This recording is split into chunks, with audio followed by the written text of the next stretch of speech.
PB honours দ্বিতীয় বর্ষ ব্যবস্থাপনা ও মার্কেটিং বিভাগের ছাত্রছাত্রীদেরকে আমার অনলাইন ক্লাসে স্বাগত জানাচ্ছি। আমি মোহাম্মদ হারুন রশিদ, সহকারী অধ্যাপক, ব্যবস্থাপনা বিভাগ, নরসিংদী সরকারি কলেজ, নরসিংদী। সুপ্রিয় শিক্ষার্থীবৃন্দ, আজকে আমি যে বিষয়টি নিয়ে কথা বলবো সেটি হলো ফান্ডামেন্টাল অফ ফিন্যান্স মার্কেটিং বিভাগের জন্য এবং প্রিন্সিপাল অফ ফিন্যান্স ব্যবস্থাপনা বিভাগের জন্য। দুটি বিভাগের জন্য একই কোর্স, একই টপিক্স নিয়ে আজকে আমি আলোচনা করব। আমার আলোচ্য টপিক্স আজকে যে বিষয় নিয়ে কথা বলব সেটা হলো মূলধন বাজেটিং বা ক্যাপিটাল বাজেটিং, যেটা আমরা বলি। তো আলোচ্য বিষয়গুলো আমরা একটু নোট আউট করে নিই শুরুতে।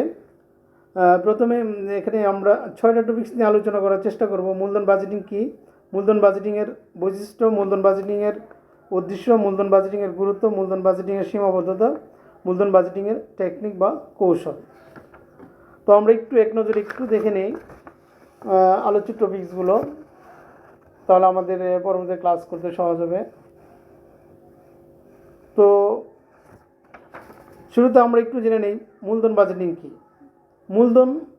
শুরুতে আমরা জানি মূলধন কী। মূলধন হলো যে কোনো একটা ব্যবসা প্রতিষ্ঠানের মূলধনকে বলা হয় ব্লাড বা রক্ত প্রবাহ।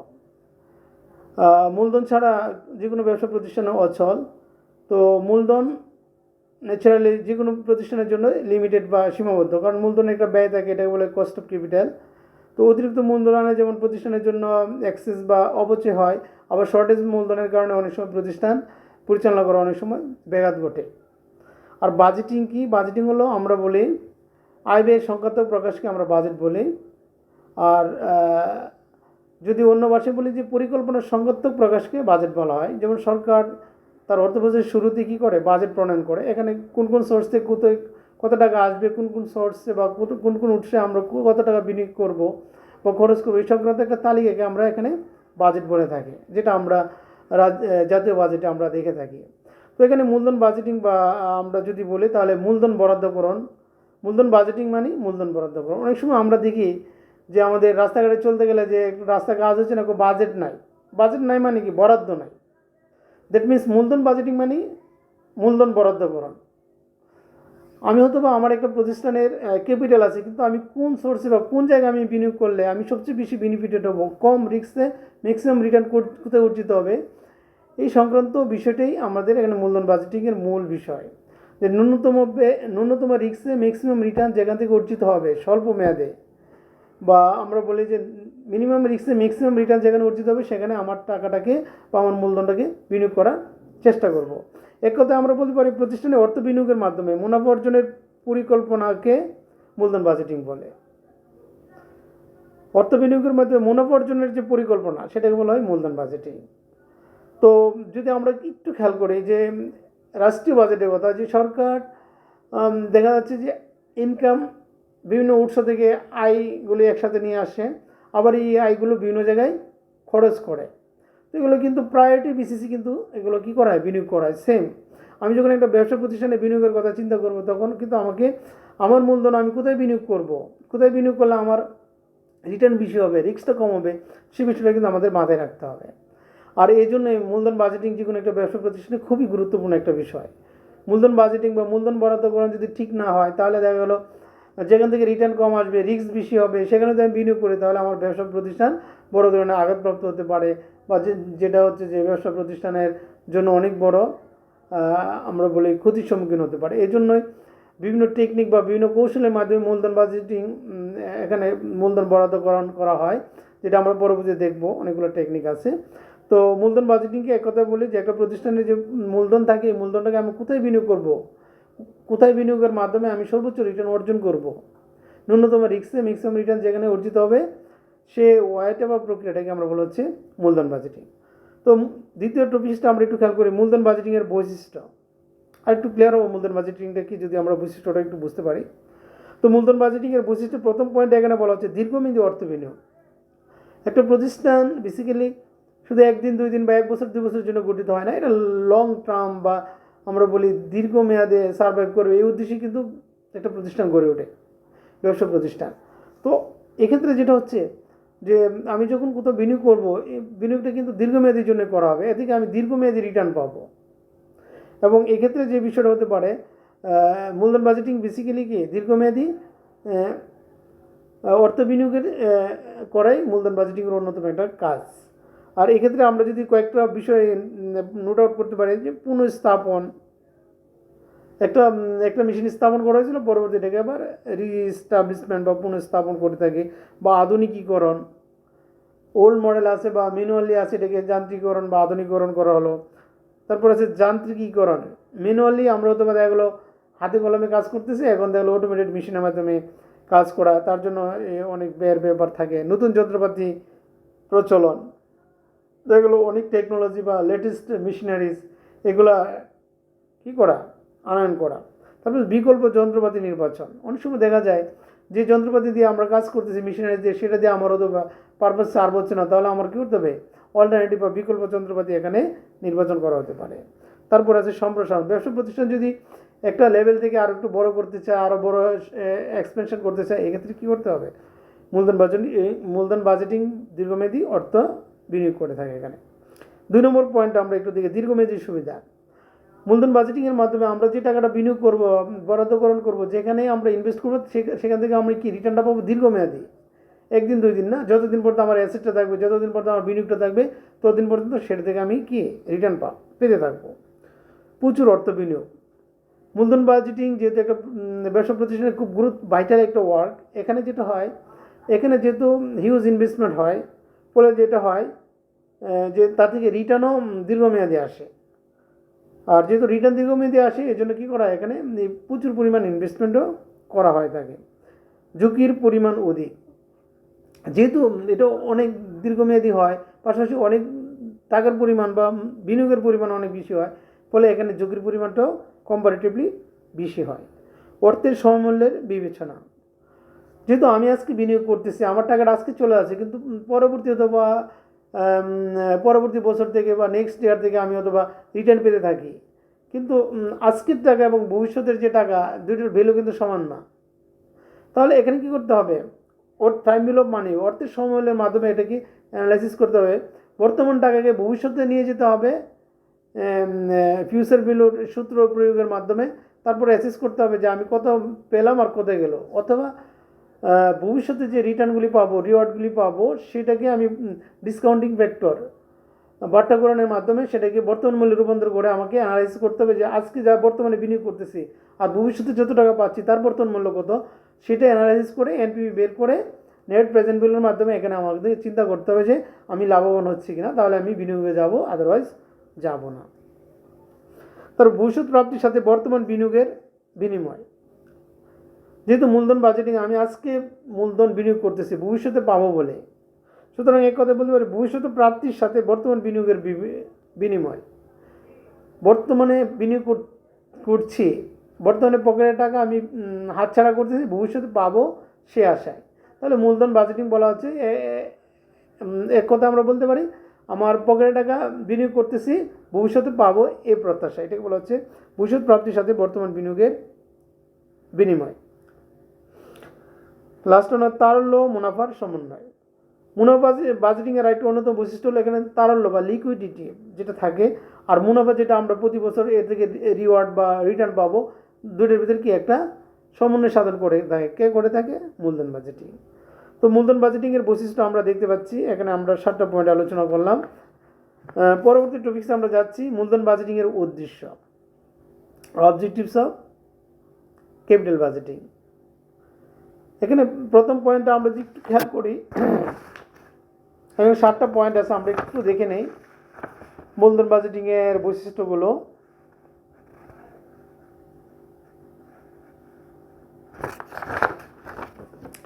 শুরুতে আমরা দেখতে পাচ্ছি যুক্তিযুক্ত প্রকল্প যাচাই। যুক্তিযুক্ত মানে কি, প্রপার বা ভায়াবল বা আমরা বলি ফিজিবল, মানে যেটা যুক্তিক বা রেশনাল কোনো প্রকল্প আমি কোথায় বিনিয়োগ করব সেটা কি রেশনাল হতে হবে, যুক্তিগত হবে, এবং সেটা কি বাস্তবসম্মত হতে হবে। কাল্পনিক বা আমরা অবাস্তব কোনো প্রকল্পে আমরা সিলেক্ট করব না, এটি বলা হচ্ছে যুক্তিযুক্ত প্রকল্প যাচাই করা। এটা কখন সম্ভব? আমরা যখন মূলধন বাজেটিংয়ের বিভিন্ন টেকনিক, যেটা আমরা বলি payback period, ARR, ROI, PBR বা এনপিবি, পিআই, এনপিআই, আইআরআর, এগুলো দিয়ে আমরা যখন জাস্টিফাই করব বা আমরা এটাকে অ্যানালাইসিস করব, তখনই আমরা বুঝতে পারবো এই প্রকল্পটা যুক্তিযুক্ত কিনা। তারপর হচ্ছে লাভজনক প্রকল্পে বিনিয়োগ। মূলধন বাজেটিং কী করে? বিভিন্ন টেকনিক বা কৌশলের মাধ্যমে যে কোনো একটা প্রকল্পে আমার যে ক্যাশ আউটফ্লো বা নগদ বহিঃপ্রবাহ এবং নগদ অন্তঃপ্রবাহ, যেটা আমি বিনিয়োগ করলাম আর যেটা আমি পাচ্ছি, এগুলো অ্যানালাইসিস করার মাধ্যমে যেটা হয় যে এটা কি লাভজনক কিনা বা প্রফিটেবল কিনা, সেটাকে এখানে অ্যাসেস করা হয়। আর যদি সেটা অ্যাসেস করে যদি সেটা পজিটিভ হয় বা প্রফিটেবল হয়, তাহলে সেখানে বিনিয়োগ করা হয়। আবার যদি এমন হয় যে দুইটা প্রকল্প দুইটাই পজিটিভ হচ্ছে, তাহলে দেখতে হবে যে যেটা বেশি লাভবান সেটাতে আমি বিনিয়োগ করব। আবার এমন যদি হয় যে দুইটাই নেগেটিভ হচ্ছে, তাহলে আমি কোথাও বিনিয়োগ করতে যাব না। এটা বলা হচ্ছে লাভজনক প্রকল্পে বিনিয়োগ। আমি এমন প্রকল্পে বিনিয়োগ করব না যে প্রকল্পে লাভ হবে না, লোকসান হবে। লোকসান হওয়া প্রকল্পে যাব না। কিন্তু লাভজনক প্রকল্প যদি একের অধিক থাকে, তাহলে আমার দেখতে হবে রিস্ক কার কম, রিটার্ন কার বেশি। দুইটাই পজিটিভ রিটার্ন, কিন্তু রিটার্ন যার বেশি, রিস্ক কম, সেটাকে আমি বিনিয়োগে চিন্তা করব। এটাকে বলা হচ্ছে লাভজনক প্রকল্পে বিনিয়োগ।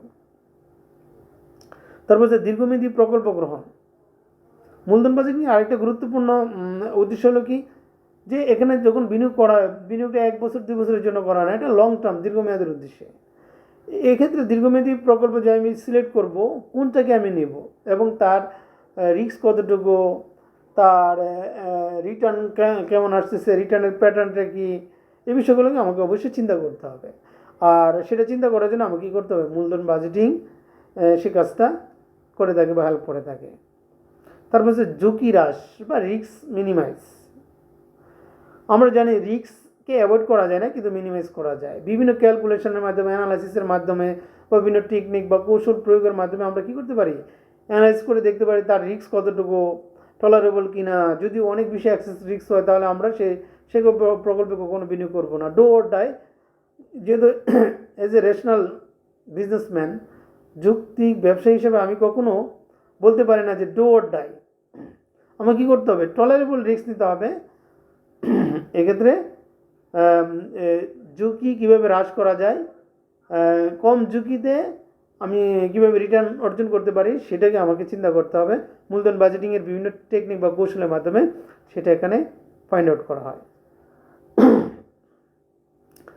নেক্সট, তহবিল সংগ্রহে অগ্রিম পরিকল্পনা। আমি হয়তো বা বিনিয়োগ করবো, বিনিয়োগ করার জন্য আমার টাকার প্রয়োজন। টাকাটা তো একটা ব্যবসা প্রতিষ্ঠান গঠনের জন্য আমার মূলধনের সোর্স অফ ক্যাপিটাল অনেক উৎস থেকে হতে পারে। শেয়ার বিক্রি করে হতে পারে, মালিকের নিজস্ব মূলধন থাকতে পারে, ঋণ হতে পারে, অগ্রাধিকার শেয়ার হতে পারে, বা ধার করা হতে পারে। বিভিন্নভাবে আমি টাকা সংগ্রহ করতে পারি। তো এই টাকাগুলোর আবার প্রত্যেকটার কী আছে? ব্যয় আছে, কস্ট অফ ক্যাপিটাল যেটা বলি। ঋণ করে আনলে সুদ দিতে হবে, শেয়ার বিক্রি করে লভ্যাংশ দিতে হবে, অগ্রাধিকার শেয়ার আনলে লভ্যাংশ দিতে হবে, পিডি বা প্রিপেড ডিভিডেন্ড দিতে হবে।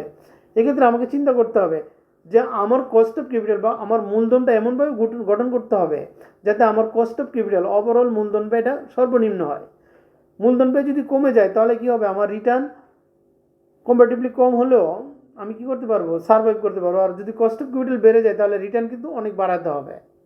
অনেক সময় দেখা যায় রিটার্ন বাড়ানো যায় না। এক্ষেত্রে আমাকে কী করতে হবে? ব্যয় কমাতে হবে। আর ব্যয় কোথায় কমাতে হবে? Cost of capital. এখানে ওভারঅল কস্ট অফ ক্যাপিটাল যদি কমানো যায়, আমার কম্বিনেশনটা বা সার্বিক মূলধন ব্যয়ের কম্বিনেশনটা যদি এমন হয় মূলধনের, তা যে সর্বনিম্ন কস্ট অফ ক্যাপিটাল বা মূলধন ব্যয় চলে আসে, তাহলে কী হবে? আমি সহজেই আমার জন্য অনেক ইনভেস্টমেন্ট করা আমার জন্য অনেক সহজ হবে। কারণ ওভারঅল কস্ট অফ ক্যাপিটাল যদি লোয়েস্ট পজিশনে থাকে, তাহলে আমার রিটার্ন যদি অ্যাভারেজও থাকে, তাহলে আমি কী করতে পারবো? বিনিয়োগ করতে পারবো কমফোর্টেবলি। আর যদি কস্ট অফ ক্যাপিটাল অনেক বেড়ে যায়, তাহলে কি রিটার্ন বা আমরা বলি রেট অফ রিটার্ন, বিনিয়োগের যে আয়ের হার, এটা অনেক বেশি হতে হবে। আদারওয়াইজ আমার কি স্প্রেড বা গ্যাপটা কম থাকবে, এক্ষেত্রে লাভের পরিমাণ কমে যাবে।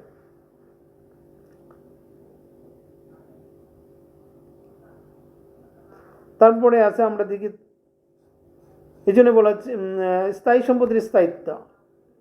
স্থায়ী সম্পদের স্থায়িত্ব বলতে বোঝাচ্ছে যে আমি যে দীর্ঘমেয়াদী অ্যাসেটে বিনিয়োগ করব বা আমরা যে কোনো একটা বিনিয়োগ করব, তার লংজিবিলিটি বা স্থায়িত্ব কতটুকু, এটা কিন্তু আমরা যখন বিনিয়োগ করতে যাব তখনই কিন্তু আমরা অ্যাসেস করে নেই, এবং সেটা কিন্তু আমরা মূলধন বাজেটিংয়ের মাধ্যমে আমরা জানতে পারি যে আমি একটা মেশিনারি কিনলাম, 50 বছর ইউজ করব, তারপর এটা কী করব, এইটা আবার রিপ্লেস করতে হবে, তাহলে কী করতে হবে, ওই অনুযায়ী আমাকে কী করতে হবে, প্রতি বছর ডিপ্রিসিয়েশন রাখতে হবে, এবং সেটা আলাদা ফান্ডে সংগ্রহ করে পরবর্তী 50 বছর পরে আবার এটাকে রিপ্লেস করতে হবে বা 20 বছর পরে রিপ্লেস করতে হবে। এই যে আমার স্থায়ী সম্পদের স্থায়িত্ব কোনটার কতটুকু, এই বিষয়টা আমার জানাও এখানে একটা গুরুত্বপূর্ণ বিষয়। বাজার সম্প্রসারণ, মূলধন বাজেটিংয়ের আরেকটা গুরুত্বপূর্ণ বিষয় হলো বাজার সম্প্রসারণ। যদি আমি প্রপারলি বিনিয়োগ করতে পারি, আমার পণ্যের কোয়ালিটি বা আমার সেবার কোয়ালিটি যদি ইনক্রিজ করা যায়, তাহলে কী হবে, আমার পণ্যের মার্কেটের ডিমান্ড বাড়বে। মার্কেট ডিমান্ড বাড়লে কী হবে, আলটিমেটলি আমার পণ্যের ডিমান্ড বাড়বে, পরবর্তীতে আমার কী হবে, বাজার সম্প্রসারণ হবে, আলটিমেটলি প্রতিষ্ঠান অনেক বড় হবে, প্রতিষ্ঠান লাভবান হবে। এখানে দেখা যাচ্ছে যে প্রত্যেকটা উইন উইন সিচুয়েশন অবস্থান করবে এবং বাজার সম্প্রসারিত হবে। এই ছিল মূলধন বাজেটিংয়ের উদ্দেশ্য। তো পরবর্তী টপিকস আমরা যেটা নিয়ে কথা বলবো, মূলধন বাজেটিংয়ের গুরুত্ব।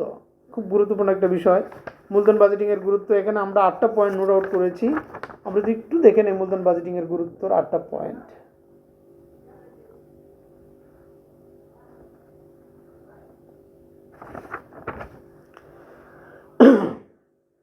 প্রথম পয়েন্ট আমরা দেখছি মুনাফা অর্জন ক্ষমতা।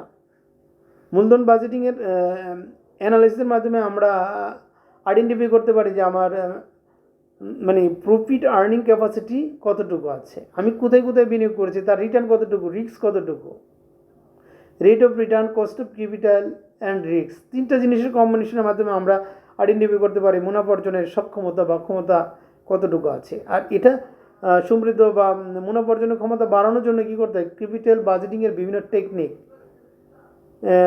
গুলো প্রয়োগের মাধ্যমে আমরা এখানে অ্যাসেস করে আমরা বিনিয়োগ করব বা আমরা মূলধন বরাদ্দকরণ করার চেষ্টা করব। দীর্ঘমেয়াদী প্রস্তাব গ্রহণ, মূলধন বাজেটিং টেকনিক প্রয়োগের মাধ্যমে আমরা কোন প্রকল্পে বিনিয়োগ করব এবং সেটার মেয়াদ কতদিন হবে। আমরা জানি যে রিস্ক যত মানে প্রকল্পের মেয়াদ যত বাড়বে রিস্ক তত বাড়বে, প্রকল্পের মেয়াদ যত শর্ট হবে রিস্ক তত কমে যাবে। এক্ষেত্রে দীর্ঘমেয়াদী প্রস্তাব কখন গ্রহণ করব, এই বিষয়ে মূলধন বাজেটিং টেকনিক পুরোপুরি সহায়তা করে থাকে। এই জন্য বলা হচ্ছে যে ন্যূনতম রিস্কে ম্যাক্সিমাম রিটার্ন অর্জন করা। এক্ষেত্রে আমরা কস্ট অফ ক্যাপিটাল বা আমার যে মূলধন সংস্থান করব, মূলধনের কম্বিনেশন বা মূলধন গঠন করব, এটার ব্যয়টা যাতে সর্বনিম্ন হয় এবং আমি যেখানে বিনিয়োগ করব সেখানে যাতে ন্যূনতম রিস্কে বিনিয়োগ করা যায়, সেই বিষয়টাকে মাথায় রেখে আমাদেরকে দীর্ঘমেয়াদী প্রস্তাব গ্রহণ করতে হবে। ঝুঁকি হ্রাসের পদক্ষেপ, এখানে আমরা আগে বলছি যে ঝুঁকিকে আমরা অ্যাভয়েড করতে পারি না, কিন্তু মিনিমাইজ করা যায়। তো মূলধন বাজেটিং বিভিন্ন টেকনিক বা কৌশল প্রয়োগের মাধ্যমে ঝুঁকি হ্রাসের বিভিন্ন ধরনের স্টেপ বা পদক্ষেপ গ্রহণ করে থাকে। ব্যয় কাঠামোর উপর প্রভাব, যেটা অলরেডি আমরা আলোচনা করছি, ব্যয় কাঠামোর উপর প্রভাব। ব্যয় কাঠামো মানে কি, এক্সপেন্স যে স্ট্রাকচার, এর একটা অন্যতম প্রধান স্ট্রাকচার হলো, অন্যতম উপাদান হলো cost of capital. Cost of capital যদি আমরা ন্যূনতম পর্যায়ে রাখতে পারি তাহলে কী হবে, আমার রিটার্ন আলটিমেটলি একটু কম হলেও কোনো সমস্যা নেই, কারণ কস্ট অফ ক্যাপিটাল কম থাকলে, মূলধন ব্যয় যদি ন্যূনতম পর্যায়ে থাকে তাহলে রিটার্নের উপর তেমন একটা চাপ পড়ে না, কারণ রিটার্ন যাই অর্জিত হয় কস্ট অফ ক্যাপিটালের উপরে থাকলে আমরা এখানে অনায়াসে বিনিয়োগ করতে পারি। আর যদি এমন হয় কস্ট অফ ক্যাপিটাল বেশি থাকে আর রেট অফ রিটার্ন কম থাকে, এক্ষেত্রে আমরা বিনিয়োগ করতে পারবো না।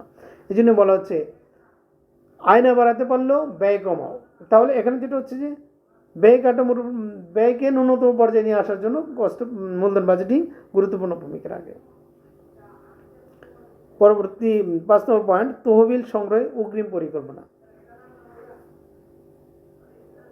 বিনিয়োগের জন্য আমাকে কী করতে হবে, মূলধন কাঠামো গঠন করতে হবে। আর ক্যাপিটাল স্ট্রাকচার কোন কোন সোর্স থেকে আমি মূলধন নিয়ে আসবো, এটা খুব গুরুত্বপূর্ণ বিষয়। এই জন্য বলেছে তহবিল সংগ্রহে অগ্রিম পরিকল্পনা। এটা প্রি প্ল্যান করতে হবে যে কোন কোন সোর্স থেকে আমি কি করব, মূলধনটা সংগ্রহ করব। তো এই বিষয়টা মূলধন কাঠামো এখানে হেল্প করে থাকে। প্রতিযোগিতা, যদি এমন হয় যে মূলধনের অভাবে কোনো একটা প্রতিষ্ঠান সঠিকভাবে পরিচালনা করা সম্ভব হচ্ছে না, এক্ষেত্রে কী হবে? তার উৎপাদন ব্যাহত হবে। উৎপাদন যদি ব্যাহত হয় কোনো কারণে, তাহলে কী হবে? তার কম্পিটিটররা সে মার্কেটে বা সেই জায়গাটা সে দখল করে নেবে। বা মূলধনের অভাবে সে হয়তো আধুনিক যন্ত্রপাতি স্থাপন করতে পারতেছে না, বা নতুন টেকনোলজি আনতে পারে নাই, বা পণ্যের গুণগত মান বাড়াতে পারে না, বা আমরা যেটা বলি তার প্ল্যান্ট এক্সপেনশন করতে পারছে না। এই অবস্থায় মার্কেটে অন্যান্য প্রতিযোগী যারা থাকে তারা কিন্তু সে শূন্যস্থানটা দখল করে নেয়। এক্ষেত্রে প্রতিযোগিতায় তার অবস্থান খারাপ হয়ে যায়। অপরিবর্তনযোগ্যতা। মূলধন বাজেটিংয়ের আরেকটা গুরুত্বপূর্ণ বিষয় যেটা আমরা বলি, আমরা যেখানে বিনিয়োগ করব সেটাকে বেসিক্যালি সাথে সাথে চেঞ্জ করা যায় না, কারণ এখানে বলা হচ্ছে এটা দীর্ঘমেয়াদী বিনিয়োগ, অনেক হিউজ ইনভেস্টমেন্ট। যেমন আমরা বলি যে দীর্ঘমেয়াদী অনেক বড় একটা প্ল্যান্ট স্থাপন করলাম, বা অনেক এক্সপেন্সিভ একটা মেশিন স্থাপন করলাম, কিন্তু হঠাৎ করে দেখা গেলো যে মেশিনটা দিয়ে আমি আমার যে ডিমান্ড সেটা সার্ভাইভ ফুলফিল হচ্ছে না, সঠিকভাবে সার্ভ করতে পারতেছে না। কিন্তু ইচ্ছা করলে কী করতে পারি না, আমি এটাকে পরিবর্তন করতে পারি না, কারণ এখানে হিউজ ইনভেস্টমেন্ট অলরেডি হয়ে গেছে।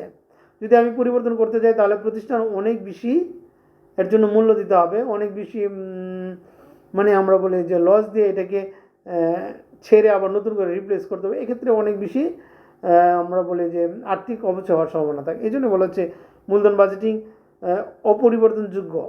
তা মূলধন বাজেটিং আমরা যে বিনিয়োগটা করবো এটা বেসিক্যালি এত সহজে পরিবর্তন করা যায় না। স্থায়ী সম্পদের স্থায়িত্ব সম্পর্কে ধারণা।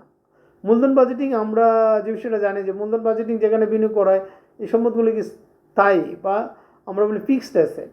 আর ফিক্সড অ্যাসেটগুলো কোনটা কতদিন থাকবে এটা কিন্তু কেনার সাথে সাথে কী করা অ্যাসেস করা হয়। ফলে মূলধন বাজেটিং স্টাডির মাধ্যমে আমরা কিন্তু আমার কোন অ্যাসেটটা কতদিন আমার আয়ুষ্কাল, বা কতদিন পরে তাদেরকে সার্ভিস পাবো, ফেসিলিটি পাবো, সেই অনুযায়ী আমাকে অবচয় আমাকে কী করতে হবে, চার্জ করতে হবে, এবং সেটাকে সংরক্ষণের মাধ্যমে পরবর্তী একটা নির্দিষ্ট সময় পরে আবার সেই মেশিনটাকে বাতিল করে আবার ওই যে টাকাটা অবচয় হিসাবে আমরা অ্যাকুমুলেটেড ডিপ্রিসিয়েশন ফান্ডে রাখলাম, এটাকে পরবর্তীতে এটাকে রিপ্লেসের মাধ্যমে এই টাকাটা উঠিয়ে আবার নতুন করে মেশিন স্থাপন করা যায়। এই জন্য মূলধন যদি এরকম স্থায়ী সম্পর্কে ধারণা না থাকে, তাহলে কি হঠাৎ করে দেখা গেলো 10 বছর পরে একটা মেশিন অকেজ হয়ে গেছে, আমি হয়তো তার জন্য কোনো টাকাই রাখি নাই। আর যদি টাকা না রাখি, প্রতি বছর স্থায়ী সম্পদের ব্যবহারের ফলে যে অবচয়টা হলো, এটা যদি আমি প্রফিট অ্যান্ড লস অ্যাকাউন্টে যদি এটাকে সঠিকভাবে মানে আমরা এন্ট্রিভুক্ত না করি, তাহলে ওই সময়ে যখন যেটা অন্তর্ভুক্ত হওয়ার কথা ছিল যদি না করে থাকি, তাহলে ওই সময় লাভ বেড়ে যাবে। পরবর্তী 20 বছর বা 10 বছর পর মেশিন অকেজ হোক, কিন্তু আমার অ্যাকুমুলেটেড ডিপ্রিসিয়েশন ফান্ডে কোনো টাকা থাকবে না। এই জন্য বলা হচ্ছে যে স্থায়ী স্থায়িত্ব সম্পর্কে ধারণা নেওয়ার জন্য আমার কী করতে হবে, মূলধন বাজেটিং সংরক্ষণ করতে হবে, বা মূলধন বাজেটিং হেল্প নিতে হবে।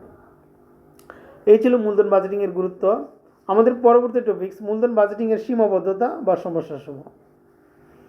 মূলধন বাজেটিং যে কোনো একটা ব্যবসা প্রতিষ্ঠানের জন্য খুব গুরুত্বপূর্ণ, কারণ আমরা জানি যে অর্থ ক্যাপিটাল স্ট্রাকচার ও মূলধন কাঠামো গঠিত বিভিন্ন উৎস থেকে, কিন্তু এই টাকাটা আনা যায়, কিন্তু এটা বিনিয়োগ করে এ থেকে আবার রিটার্ন আনা ছোটা, কারণ কম্পিটিশনের যুগে আপনাকে রিস্ক চিন্তা করতে হবে, রিটার্ন চিন্তা করতে হবে, এবং পাশাপাশি কস্ট অফ ক্যাপিটালের চিন্তা করতে হবে। সবগুলোর সমন্বয়ের মাধ্যমে আমাকে কী করতে হবে, আমাকে ব্যবসা প্রতিষ্ঠানে সার্ভাইভ করতে হবে, ব্যবসাকে প্রফিটেবল পজিশনে নিয়ে এবং ব্যবসাকে এক্সপেনশন করতে হবে। এই জন্যই বলা হচ্ছে মূলধন বাজেটিং যে কোনো ব্যবসা প্রতিষ্ঠানের জন্য খুবই গুরুত্বপূর্ণ একটা টপিকস বা আলোচ্য বিষয়। তো মূলধন বাজেটিংয়ের সীমাবদ্ধতাগুলো আমরা একটু দেখে নেই। আমাদের এখানে 5টা পয়েন্ট আমরা নোট আউট করেছি, আশা করি একটু দেখে নেই। প্রথম পয়েন্টটা আমরা যেটা দেখলাম, পর্যাপ্ত তথ্যের অভাব। যে তথ্যগুলো আসবে, ইনফরমেশনগুলো আমার একটা সিদ্ধান্ত নেওয়ার জন্য, একটা পরিকল্পনা করার জন্য আমাকে কিন্তু ইনফরমেশন বেসড হতে হবে।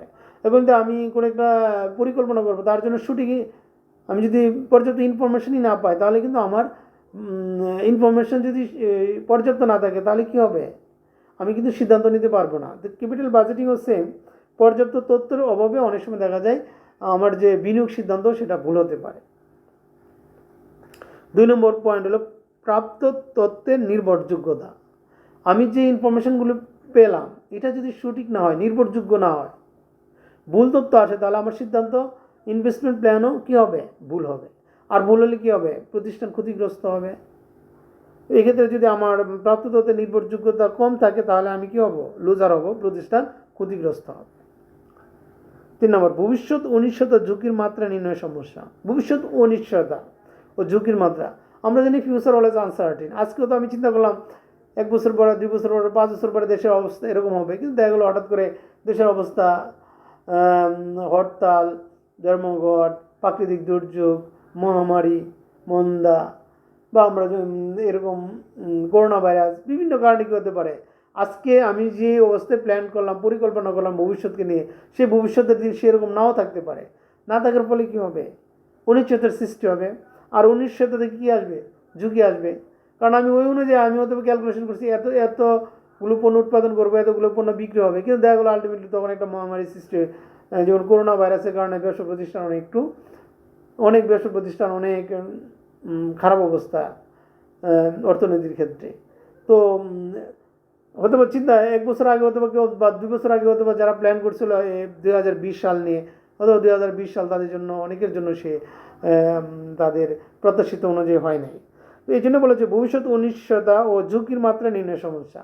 ভবিষ্যৎ যে আনসার্টেনিটি এবং সেখানে কতটুকু রিস্ক আসবে সেটা তো সঠিকভাবে আমরা নির্ভর বা আমরা আইডেন্টিফাই করা অনেক সময় দূর হয়ে দাঁড়ায়। বিভিন্ন সময় বিবেচনার সমস্যা, আমরা অনেক সময় চিন্তা করি যে বিভিন্ন সময় যে আমি বিনিয়োগ করি এক সময়, রিটার্ন আসে ভিন্ন সময়, আবার রিটার্ন হতে পারে সময়ভাবে না নিয়ে এসে, অথবা দেখা গেলো 1 বছর পরে কিছু আসতেছে, 5 বছর পরে কিছু আসতেছে, বা সমান হারে আসতেছে, যেটা আমরা বলি বার্ষিক বৃত্তি হিসাবে। তো বিভিন্ন সময় বিবেচনার সমস্যা, এই যে আমি বিনিয়োগ করলাম আজকে, ভবিষ্যতে টাকাগুলো আসবে, ইনফ্লো এবং আউটফ্লোর টাইম কিন্তু এক সমানে আসে না, ফলে দেখা গেলো তাদের ভিতরে একটা ডিভিশনের সৃষ্টি হয়, আবার সমান হারে আসে না, অনেক সময় একটা নির্দিষ্ট সময় শেষে আসে। এর ফলে কী হয়, অনেক সময় দেখা যায় মূলধন বাজেটিংয়ের তাদের যে সিদ্ধান্ত নিতে অনেক সময় জটিল হয়ে দাঁড়ায়। সংখ্যাগত পরিমাপের সমস্যা, ক্যাপিটাল বাজেটিং এখানে যেটা হচ্ছে, মূলধন বিনিয়োগ করলাম, রিটার্ন আসবে, শুধু তাই নয়, দেখলো যে সংখ্যাগত সব কিছু আমরা এখানে সংখ্যায় কাউন্ট নাও করতে পারি, কারণ পরিবেশগত সমস্যা হতে পারে, প্রাকৃতিক দুর্যোগ হতে পারে, বা আমরা একটা জিনিস অ্যাজাম্পশন করলাম সেটা নাও হতে পারে। ফলে দেখা যায় যে প্রাকৃতিক বা পারিপার্শ্বিক অবস্থা বা প্রাকৃতিক দুর্যোগ বা বিভিন্ন বিষয় যেগুলো আমাকে ব্যবসা প্রতিষ্ঠানকে সরাসরি ইনফ্লুয়েন্স করবে, প্রভাব বিস্তার করে, এই বিষয়গুলো আমাদেরকে এখানে প্রভাব বিস্তার করতে পারে। তো এগুলো আমরা অনেক সময় সংখ্যাগতভাবে সেটাকে পরিমাপ করা সম্ভব হয়ে ওঠে না, যেটা আমরা বলি কোয়ালিটেটিভ বা গুণবাচক যে এগুলো থাকে, ওইটাকে আমরা অনেক সময় কী করতে পারি না, মেজারমেন্ট সঠিকভাবে করতে পারি না। ফলে দেখা যায় মূলধন বাজেটিং তার কার্যক্রম সঠিকভাবে পরিচালনা করাতে ব্যর্থ হয়। এই ছিল মূলধন বাজেটিংয়ের সীমাবদ্ধতা বা সমস্যা। তো আমাদের লাস্ট টপিকস যেটা আমরা বলছিলাম মূলধন বাজেটিং টেকনিক বা কৌশলগুলো। তো মূলধন বাজেটিং টেকনিক বা কৌশলগুলো যদি আমরা চিন্তা করি, এখানে দুইভাবে ভাগ করা হচ্ছে, একটি ট্র্যাডিশনাল মেথড, আর হলো ডিসকাউন্টেড ক্যাশ ফ্লো মেথড, যেটা আমরা জাস্ট আজকে নামগুলি দেখব। বাম পাশে আমরা দেখছি ট্র্যাডিশনাল মেথডগুলো, আরেকটা এখানে হলো ডিসকাউন্টেড ক্যাশ ফ্লো মেথড। তো ট্র্যাডিশনাল মেথড এখানে 4টা বিষয় আছে: পে ব্যাক পিরিয়ড, বিনিয়োগ পরিশোধকাল, payback reciprocal, PBR, payback reciprocal, ARR, accounting rate of return, আরওয়াই রেট অফ রিটার্ন। ওই বিষয়গুলো নিয়ে আমরা পরবর্তীতে নেক্সট ক্লাসে আলোচনা করার চেষ্টা করব। আর ডিসকাউন্টেড ক্যাশ ফ্লো মেথডের আরেকটা এখানে 4টা পয়েন্ট আছে: NPV, net present value, PI, profitability index, আর NPI, net profitability index, IRR, internal rate of return, অভ্যন্তরীণ উপার্জন হার। তো এখানে আমরা দেখলাম যে এখানে ট্র্যাডিশনাল মেথডে 4টা পয়েন্ট আছে, আর ডিসকাউন্টিং মেথডে 4টি পয়েন্ট আছে। পরবর্তী কোনো ক্লাসে আমরা টেকনিকগুলো নিয়ে কথা বলবো, যার মাধ্যমে আমরা আমাদের বিনিয়োগ পরিকল্পনা বা মূলধন বরাদ্দকরণ বা মূলধন বাজেটিং কীভাবে করা হয়, এই বিষয়গুলো আমরা দেখার চেষ্টা করব। তো প্রিয় ছাত্রছাত্রীবৃন্দ, আশা করি তোমরা ধৈর্য সহকারে ক্লাসটি উপভোগ করলে, এবং সবার সুস্বাস্থ্য কামনা করে কোভিড-19 থেকে সবাই নিরাপদে থাকুক, সবার প্রতি সুস্বাস্থ্য কামনা করে আমি আমার আজকের ক্লাস শব্দ ঘোষণা করছি। আল্লাহ হাফেজ, সবাই ভালো থাকবে।